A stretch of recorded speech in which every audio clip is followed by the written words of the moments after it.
Salam Efrata Devotion. Pernahkah kita berpikir mengapa seseorang Kristen sudah dengar firman banyak, tapi imannya tidak bertumbuh? Tahu firman, tetapi ketika ada masalah, mereka justru ciut seperti tidak punya Tuhan. Kualitas hidup juga biasa aja, padahal katanya iman timbul dari pendengaran akan firman Tuhan. Tahu firman, tapi masih suka konflik, kelakuan tetap tidak rohani.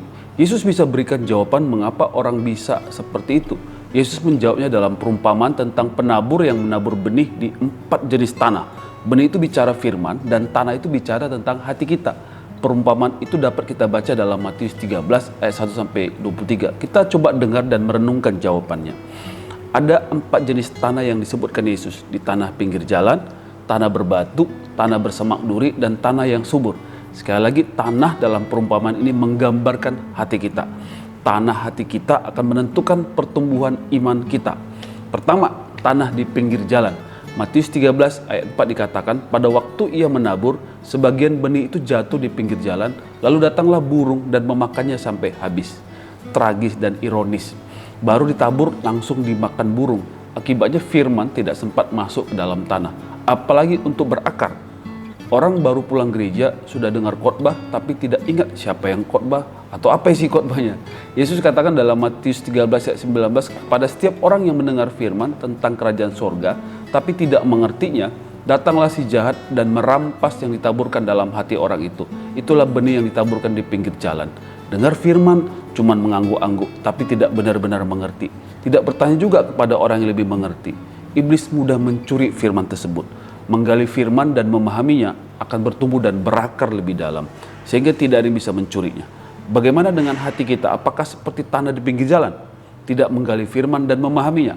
Kalau iya, wajar aja tidak mengalami pertumbuhan iman. Kedua, tanah yang berbatu-batu. Matius 13 ayat 5-6 dikatakan, sebagian jatuh di tanah yang berbatu-batu, yang tidak banyak tanahnya. Lalu benih itu pun segera tumbuh karena tanahnya tipis. Tetapi sesudah matahari terbit, layulah ia dan menjadi kering karena tidak berakar. Mirip dengan tanah yang pertama, tapi ini masih sempat tumbuh sedikit, tapi kemudian mati. Yesus ada jelaskan maknanya dalam Matius 13 ayat 20-21. Dikatakan begini, benih yang ditaburkan di tanah yang berbatu-batu ialah orang yang mendengarkan firman itu dan segera menerimanya dengan gembira. Tetapi ia tidak berakar dan tahan sebentar saja. Apabila datang penindasan atau penganiayaan karena firman itu, orang itu pun segera murtad. Maksudnya hati yang demikian mendengar firman hanya mengandalkan perasaan aja. Masalahnya perasaan tidak bertahan lama, bisa berubah-ubah.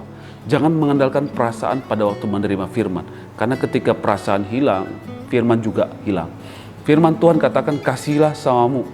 Siapa? Istri, anak-anak misalnya. Tapi ketika pulang gereja, ketika melihat sikap mereka tidak menyenangkan, tapi tetap mengasihi. Mungkin susah, tapi karena sudah belajar jangan mengandalkan perasaan, tetap komitmen melakukan firman. Nah, yang ketiga, tanah semak duri. Matius 13:7 dikatakan sebagian lagi jatuh di tengah semak duri. Lalu makin besarlah semak itu dan menghimpitnya sampai mati. Yesus berikan penjelasan di ayat 22. Maksudnya mendengar firman tapi dia tertipu oleh kekhawatiran dunia dan kekayaan. Sehingga firman yang diterima tidak bertumbuh. Nah, kekhawatiran dunia dan kekayaan adalah hal yang tidak bisa dipuaskan. Akan ada hal yang baru yang lebih menarik, yang membuat kita ingin mendapatkannya. Tetapi Matius 6 ayat 33 katakan, carilah dahulu kerajaan Allah dan kebenarannya, maka semuanya akan ditambahkan kepadamu. Firman harus dijadikan prioritas. Banyak orang Kristen mendengar firman saja, tetapi tidak menjadikannya sebagai prioritas. Ketika dihadapkan pada pilihan, melakukan firman atau mengejar dunia, yang dipilihnya dunia. Dunia lebih menarik, tapi kita tertipu dan tidak mendapatkan apa-apa.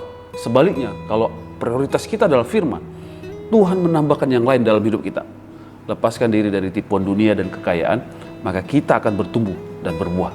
Nah, yang terakhir nih, di tanah yang subur. Matius 13:8 dikatakan, dan sebagian jatuh di tanah yang baik lalu berbuah. Ada yang 100 kali lipat, ada yang 60 kali lipat, ada yang 30 kali lipat. Disinilah terjadi pertumbuhan iman bahkan berbuah. Di tanah hati yang subur, hati yang teachable, lemah lembut, menerima dan berakar, mengerti dan memahami firman. Setiap melakukan firman, maka akan bertumbuh dan berbuah.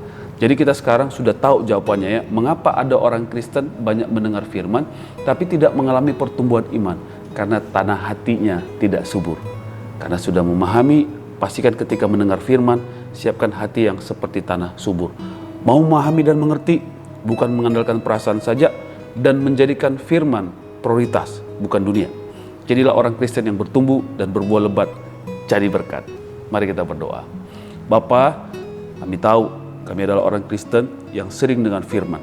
Tapi hari ini kami belajar, ternyata kami kadang cuma dengar firman, tapi tidak berakar dan bertumbuh dan berbuah dalam hidup kami. Karena kok masalahnya adalah di tanah hati kami. Kadang-kadang kami hatinya seperti di tanah pinggir jalan, kadang-kadang di tanah yang berbatu, dan juga tanah di semak duri.